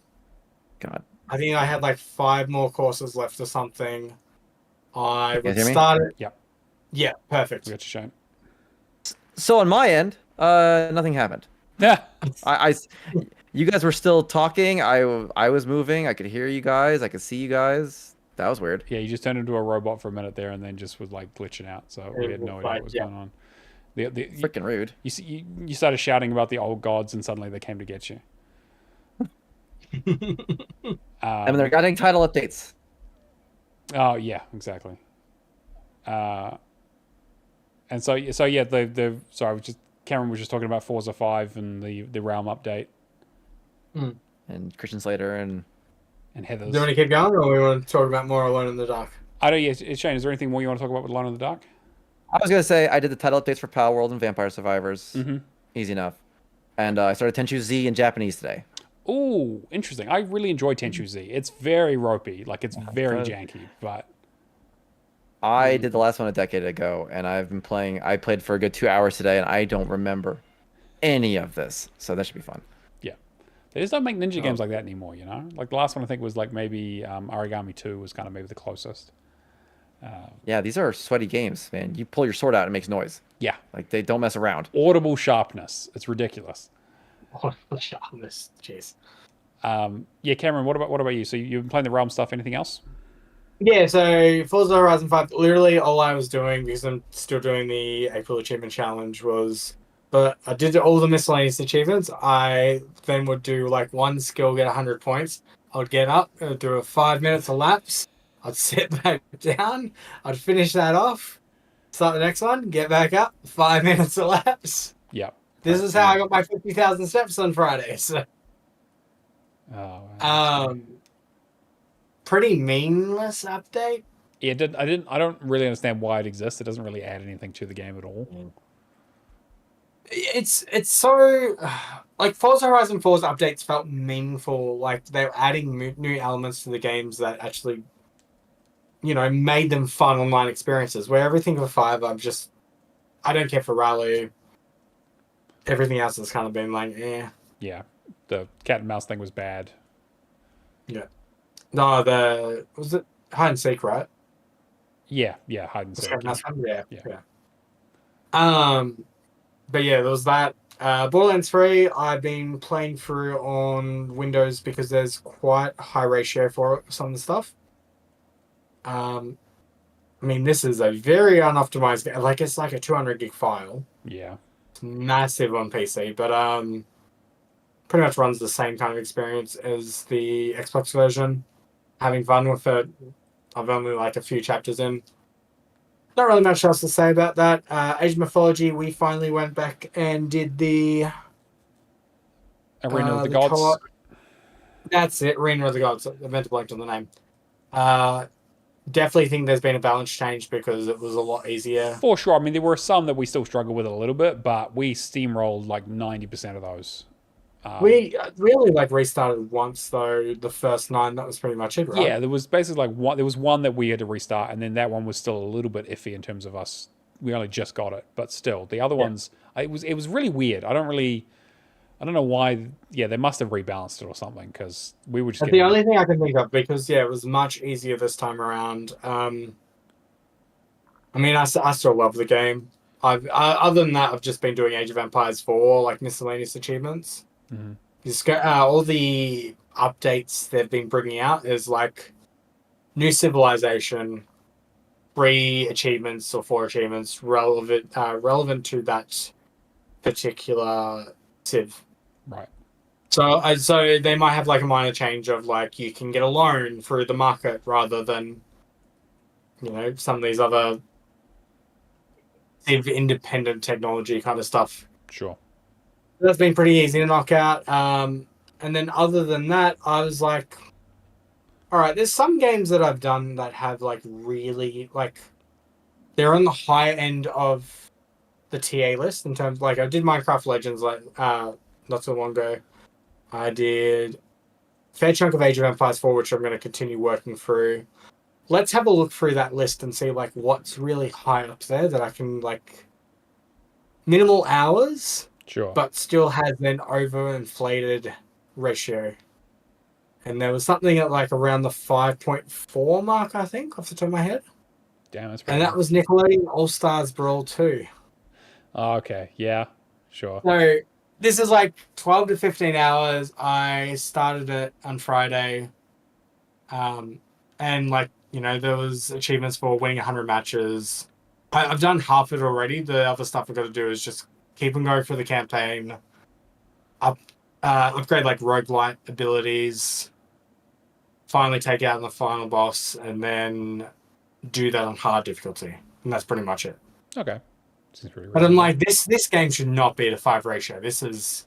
Was it on Game Pass, or This is it is like? like Is there a reason why it's so inflated? Game Pass, yeah. Right. Is that okay? Yeah, And so- it must be Game Pass recency, and it must just be the fact that this is Nickelodeon characters. kids play it for have 10 jumped on minutes. this. Yeah.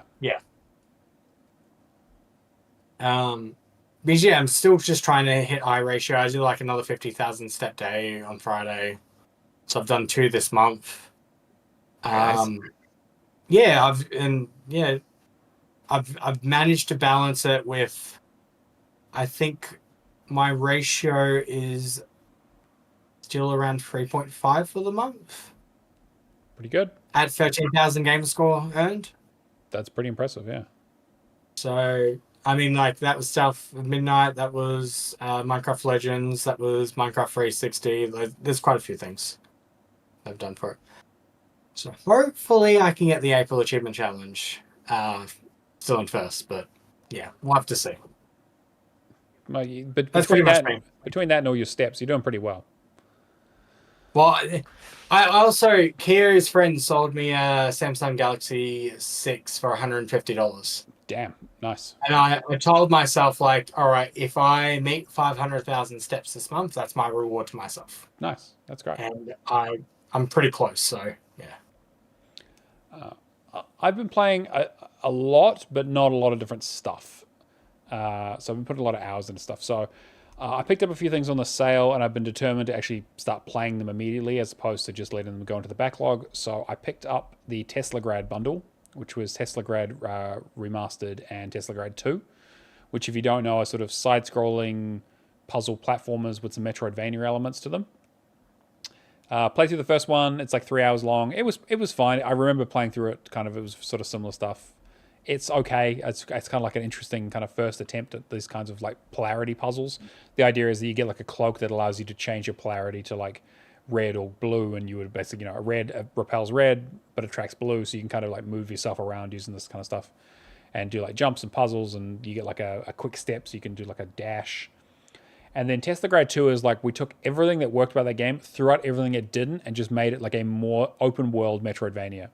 So Teslagrad is more like you're just within a tower and you're trying to go from like, you kind of like zigzagging up the tower as you kind of learn abilities. Whereas Teslagrad 2 is like, here's a relatively small open world, which is like a mountain, a valley, and a couple of towers, and you kind of learn new abilities. And so, for example, one of the things they did was, most of the abilities you get up front, like the early abilities, and it's not a very long game, it takes maybe about like 5 or 6 hours, are instead of polarity related, they tend to be movement related. So you get your dash almost immediately, and then they give you the ability to dash through water pretty much straight away, and then you get the ability to dash along power lines or like any kind of like rope. And then you also get the ability to use polarity, but you only get blue polarity, so the red one isn't in there. And so the whole thing is that like it's about like moving through this world a lot faster. The puzzles are a lot more interesting. There's also now combat, like it's very light combat, but it's kind of like combat around like dashing through enemies to electrocute them, or blowing things up next to them, that kind of stuff, like sort of like puzzle game combat. No spoken dialogue throughout the whole game. Basically no written dialogue either. There are things on the walls, and you collect these cards that have kind of like motifs that kind of tell the story, and you kind of get through visuals. But there's also a cipher that's based on Norwegian, and this is like a big Viking vibe to this game. And so like there's like a Norwegian cipher on the walls that's like written out, and you can kind of learn the story by kind of translating that. It's really, really good. It's not overly difficult. Like there's a little bit of challenge to it, but not like, it's like maybe like a 4 out of 10 at most. There's like a couple of like tricky platforming sections, and some of the boss fights are a little bit difficult because you got like one hit kills, you die. But yeah, I had a really, really good time with this. Like the second game really just took what the first game did and just made it better. And then also there are some of the abilities, there are some extra stuff where you're like, I kind of wish I could do this, or I kind of wish I could do this. And they're like, yeah, well, they're in the game, but they're like hidden. They're not required to finish the game, but if you want the true ending, you got to find everything. And their abilities like a double jump, or like the red polarity is now a hidden objective or a hidden thing. I was like really, really surprised at how well this was put together, and like had a really, really good time with it. I think the platforming is not quite as precise as you'd want for something like this, where you're like, walking on walls sometimes, or like dashing through electricity, doing a jump, falling, dashing at the right time, then dashing again. There's a little bit of like, it gets a bit finicky sometimes in terms of how that works, but overall, I think that the bundle was like $5 or something for both of those games, down like 80% off or something. So it was a fucking steal. Nice. I think it may still be on sale now. The question I was going to ask is, have you played the spin-off? Which one is that? Is that City of Brass? World to the West. Oh, well, I have that actually. I have not played it, but that's like a top-down because game. I was just looking it up then, and I'm just like, I was thinking of, I think there's another Tesla game and all that, and it wasn't connecting my brain. Yeah. I can't remember what the other one's called, but I was like looking this up, and I'm like, okay, I don't know this game. And then I realized World to the West was also developed. Like, World to the West I have played, and it is gorgeous in terms of action adventure. World to the West is again like set in the same world. It's a different type of game, but similar sort of idea. And I have that I've had that sitting here for ages, never played it, but yeah, really, really enjoyed it. Because it's like 50% off on sale as well. And I was going to say, well, if you're doing all of them, then maybe you do the standalone follow-up. Yeah, I might do that one as well, actually. But yeah, I would definitely recommend picking it up. It's super, super cheap at the moment. I think you can still get the original game if you really want, but like play the remaster as a separate list and get the bundle with that in the second game. You'll have a great time. Also played Crime Scene Cleaner. I see a lot of people have been playing that this week. It is House Flipper, but with more dead bodies. I had a great time. Like it's very therapeutic, just kind of going through and just being like, all right, get the mop out and mop it for a bit, and then you get Yeah. Is there an actual story to this game? A little bit, yeah. Like there's like a very very light narrative of basically this guy. The game basically begins with this guy who's a janitor, basically getting a call from one of his like druggy friends who's like, "Hey, I got a situation. I'll give you a shitload of money if you just fix it." And then from there, basically, some big mob boss finds out about it, and kind of like basically is like, "Hey, well, it's like, well, you can work for me or I'll kill you. So like, here are your options." And so there's a whole thing around like going to crime scenes and like learning more about this mob boss that he's working with and kind of how unhinged he is. But it's like it's a very very light story. The voice acting is kind of not great. The main character's inflection is kind of weird. I don't know if his English is maybe a second language or something, but it's like the way he the way he kind of like reads his line reads are kind of like quite flat, or the emphasis is kind of like sometimes in the wrong space. It kind of seems a bit strange, but it is very much like one of those kinds of like, yeah, you literally go into a crime scene, you need to get your trash bag out and pick up all the broken pieces, like all the bullet casings, all the broken furniture. You need to put all the furniture back in the right place, get your mop out and your sponges, and you get like a sponge daddy, and you can eventually dual wield them. You get like detergent, different types of detergents that you can put into your bucket, so they do different things where it's like they get through stains quicker, or they do like a wider area, or the blood doesn't soak up into your things that often, so you don't have to replace your water as often, things like that. And you also have to be careful of like, if you're using a water blaster, there's a good chance that you might break other things, which means you then have to pick those up, so you kind of make more work for yourself. So you kind of have to decide like what's the right tool for the job. It is very much like Power Wash Simulator, but like indoors. So you have a power washer. I basically never used it because it's kind of useless. But yeah, it was very therapeutic. You collect tapes and you literally just play that. You can play the tapes like you're a cleaner, like just cleaning, and just like some of them's like classical music, some of them's other stuff. There's a few jokes in there. There's a lot of references. Like if you like secrets too. Yeah. There's a lot of secrets too. Yes, a lot of hidden shit. Yeah. All right. Yeah, it's cool. I realize how I want to play this game. Load up some case file episodes. Yes, exactly. You'll have a great time. There's one bit where there's a shootout at a pizzeria. It's like a rival mob family, and he goes and shoots. There's like 11 bodies. It's crazy. And you find like a secret basement which has like a casino in it, which is like, like that's how they really make their money. And you can break into the safe. And he says, when he breaks it, he goes, yes, keep your friends close, but your enemies closer. And it's just the whole top row is just canned pineapples, which I think is just perfect for a pizzeria, because obviously, and no Italian is putting any pineapple anywhere near a pizza. It's actually. It was making me realize there's some Italian mob boss that is probably just like, he served me a pineapple on pizza, he must die. Yeah, you die. Like, exactly. You're done. How could you? It's like the kiss of death. Exactly. But like just pizzerias. It's also like very funny. Like it has like definitely like a sense of humor to it, but it's also like pretty gruesome. Like there's a lot of dead bodies, a lot of blood, but like it's a comical levels of blood. Like these people like Tarantino levels of blood pressure of these people, because you're like, how did you even get this much blood out of a human being? I don't understand. The only thing about it is that you have to get 100% on all the levels for the achievements, and so like the very first level, for example, like I didn't realize this, but I cleaned everything up and I got all the objectives complete, but I spilled over my bucket and that created a new stain on the ground because it was bloody, and I didn't clean it up, and I only got like 99%, and I had to redo it, which is a fucking pain. Is it a case of like when you finish, like submit the finished level, or does it show you? No, you submit the level and then that's it. So as long as you do all the objectives and don't drop anything, you'll be fine. I was fine. Like I would quit out of the level and then like do like quit out of the game and go back in, because you can save mid level, and then do like, so if I had to delete my save to read, so I don't have to re-spend an hour doing this, I could do it. But I like literally there's nothing that says 100% or anything that you can just there are objectives per level. Per area, okay. So if you do all the objectives in the whole level, you should get it, unless you do something like you make a stain somewhere that doesn't register. So, like I said, it only happened to me on the first level, and after that, I was careful enough that I never had the issue ever again. But just be aware that like you need to be really sure that you got 100% of everything before you finish the level, because you can't like load back into it, which is a bit annoying. Yeah. I will say that cleaner vision, like Power Wash. Yes, yeah, exactly. So that helps a lot too. Yeah, you can definitely see everything, and again, it has like a skill tree where it's like you can upgrade your sponges and your detergents and all this kind of stuff, and it's very very addictive loop. Like I had a really nice time, Like, it was great. Like, I just kind of, whenever I got sick of playing something else, I'd be like, I'm going to play a bit of this and just kind of just play an hour of this, finish a level, and just kind of move on. It's only 10 levels long. It's not, like, super involved either. I also played Thirsty Suitors, but we already talked about that. And then the other thing that I've been really throwing a lot of time into has been Dragon Age Inquisition. So my wife finally bullied me into going back to it because I've been putting it off for a long time. I played a bit of it last year.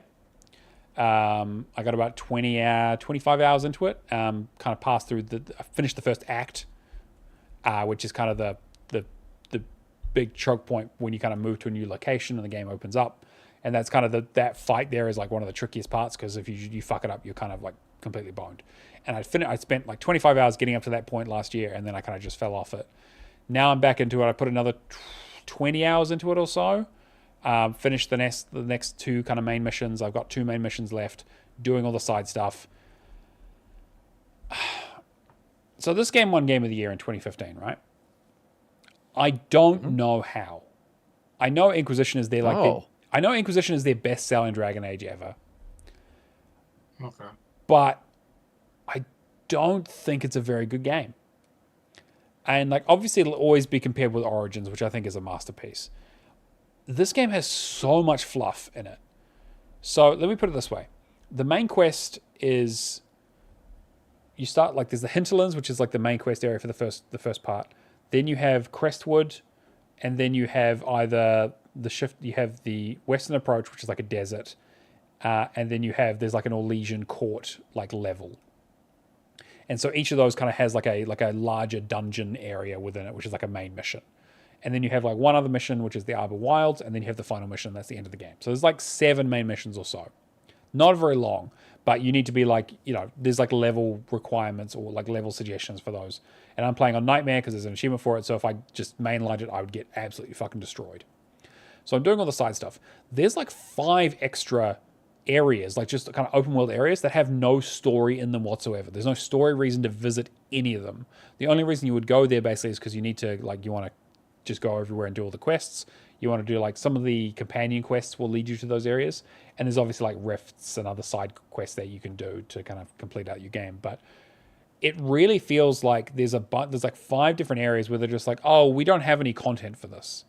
And I'm like, how do you not have content for this? Like, you've built these areas, you've put side quests in there, but the main quest just does not take you to them. The main quest takes you to like 7 areas, and most of those are barely even maps. There's also, the maps are hugely empty. The enemy variety is like non-existent. And I know that there was talk around like how this was like developed first as like a sort of more like MMO style experience, and it definitely has that feel to it.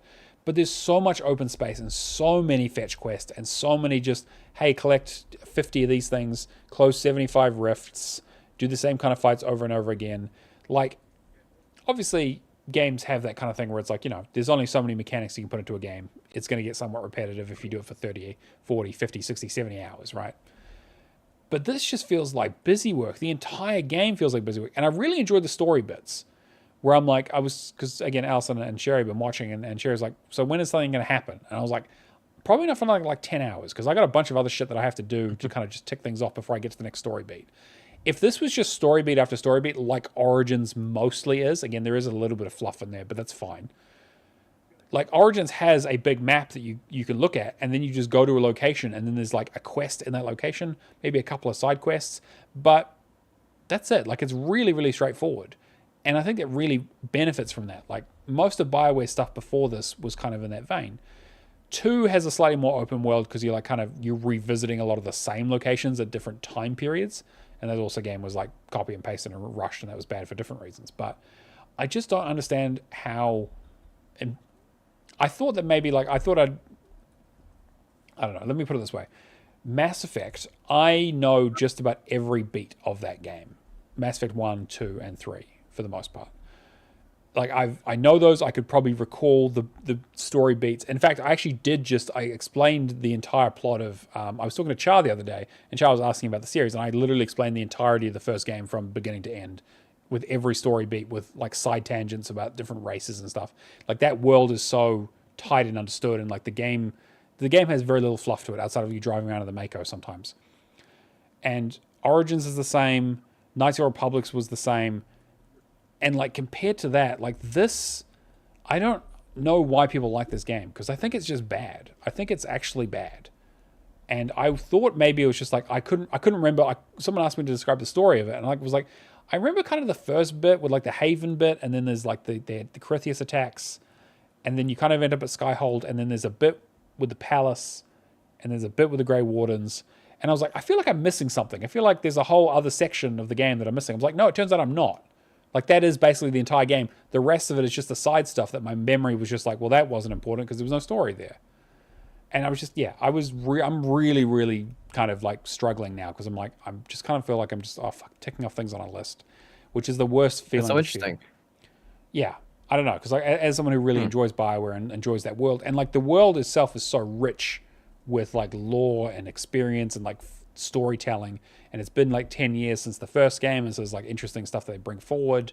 And I like the characters. Again, like the cast are good, but still nothing compared to the first game. But yeah, I don't know how this won Game of the Year in 2015. Did nothing come out in 2015? I don't know. Like, what's up with that? Yeah, I was just trying to think that, but I'm like, didn't Sunset Overdrive come out in 2015? 2014, sorry, I should say. But yeah, I don't know. Like, it's just, Wait, did you say Dragon Age was 2014? End of 2014. It was like November, I think. Okay, Sunset Overdrive came out in 2014. That was my Game of the Year. Yeah, I just. But it did flop as well. So. Yes, true. But yeah, I'm really curious. I might go back and do some. But that's kind of what I was talking about at the top of the show, where I was like, I thought maybe I had nostalgia goggles, and like I just was like, oh, maybe I just don't remember it as well because it was more recent, or I don't. But no, I just don't think it was that good, and I still don't think it's that great. I think I played like an hour or two of it, and like this is a decade ago now, but I felt the exact same way. I just felt like immediately bored. Yeah. But like I've said that before, RPGs aren't my thing. Yeah. Well, that's the thing. RPGs are my thing, though. That's the thing. Is that, like I love RPGs. You love the story-based games, so yes, and the fact that it's just the story is so few and far between just kind of fetch quests and bullshit that it just kind of feels like I'm pulling teeth. I'm going to apparently the DLCs are better because they're like more contained experiences, and so that I'm kind of looking forward to because the DLCs didn't come out on the 360 version, which was the version that I did originally. So there is a bunch of new content, like epilogue content, that I will do eventually. But I just need to get through this fucking story, this non-story stuff to get to the end of the story so I can put the difficulty back down to casual when I get the Nightmare achievement and then just actually have a decent time with it. Because that's the other bit, is that like it also feels like a slog because I'm playing it on difficult. But I also have a build that is so ridiculously broken that Allison threatened to leave. She was like, I cannot believe you've done this. Basically, there's a boss called the Nightmare that you fight that I remember when I played it originally, I had a broken build in a way that just I couldn't die, but I still had to hack away at it and only just beat it. This time I beat it within 2 minutes. I had an attack that took off 90% of its health. It teleported away, put up a shield, did the attack again, and then again, and then again, and then it was gone. It's insane. So like that's the fun bit. I always like that when it's like when we have a build that can like basically just breaks the game in a fun way. Yeah. And so I'm enjoying the combat on that regard, but the rest of it's just kind of a slog. Anyway, that's kind of I've been putting a lot of time into that. I do want to play some other stuff. I have a few other things kind of sitting around. I'm really glad that we got Age of Mythology done. Yeah. Agreed. Yeah, I've got I think TA put up an article that recommended some of the stuff in the sale, so I picked up a couple of those. There was a Blacktail, I think it's called, which is kind of like a first-person game based on like Slavic folklore that looks really interesting. So I have that installed. Neat. Oh yeah, I think I read that article. Yeah. So there was an article there around that, and there was another one that's kind of like a point-and-click sort of Norse mythology kind of game that looks quite cute that I picked up. I also picked up Oddworld's Stranger's Wrath. So I'm going to play through that because I haven't played that in a very, very long time. But yeah, that's me. Oh, then also the Other Crab's Treasure had a title update. Which is super, super straightforward. I need to. If you have a completed game, you'll get it done in like 2 hours. Yeah. But yeah, that's me. I think that's pretty much all we've been playing, which is a good list. I really got to try and fit Clear Obscure and Oblivion in there somewhere. I don't quite know where that's going to fit. We've also got the Word Challenge, everyone's favorite competition where I come up with a game and you guess what it is in our channel on our Discord. We really need to update the Discord address and our overlays. Cameron, remind me to look at that. Right. I think the We have over, a Discord group in our overlays. I think so. Okay. I think it's the old, still has the old IO address on it. The end screens, I think. Oh, okay. Yeah. But yes, If you need the Discord link, just message us. yes, Cool, yeah. If you want to get into the Discord, let us know. But yes, so I come up with a game. You guess what it is. I give a new clue every week, and so the first clue was this game has its own language. It is part of a multi-game series, and now the new clue is this game has UFOs. So that should probably narrow it down a little bit. Next week's clue is going to be next week's clue is the big like reveal clue. So get your like main guesses in now. Start thinking about it because it's going to go quickly after next week. I'll tell you right now.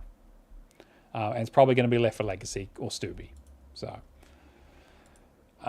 but yeah, we also have the leaderboards. Cameron, do you want to read through that? Yeah. Let me just bring it up. So in third place, we have Mephisto for the win on 6,865. Second place, we have Fresh Forever at 9,530. And in first place, we have MC Panda Gamers at 10,750. Nice. You want to rewind what it looks like? Yeah. Completions. Shane, do you want to read through those? Yeah, we've got Rapture. He did Stampede Racing Royale in the Rewinder. Cameron got around to Minecraft Legends, South of Midnight, and Age of Mythology. KO did Minecraft Legends. Left for Legacy did Trail Out and the SpongeBob the Patrick game. Oh, that's on the Game Pass. Yeah. Mistelity did Lemon Cake. I don't know what that did is. Yakuza 4. Yeah, neither. I was like, okay. Lemon Parties, I know. Yeah, that's just Left for different. Legacy, Golf with Your Friends. Doobie-Doo did Zombie Army Trilogy. Mike ID did Stampede Racing Royale. Bulbasaur did First Descendant.